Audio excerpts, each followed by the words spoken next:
I think one point that is often unremarked upon is the degree to which the world over the last couple of decades has seen the disarticulation or even the slow disintegration of what had been more or less hegemonic structures of an international order.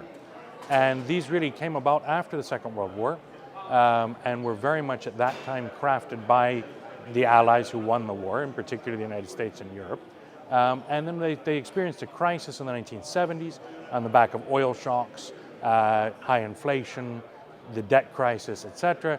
They were sort of retooled in the 80s from Reagan and Thatcher through the Plaza Accords and other things like this, and then really flourished again in the 1990s and 2000s up until about the 2008 crisis.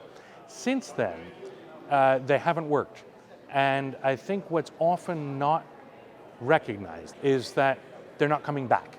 And not only are they not coming back, we're not into another round of hegemonic structures with a singular challenge or one challenger or one set of alternatives. Rather, they're simply fraying and breaking apart. And what comes next is most likely to be some kind of multipolar balance of power, whether that be in terms of the economy, in terms of geopolitics, or indeed in terms of institutions and structures of global governance.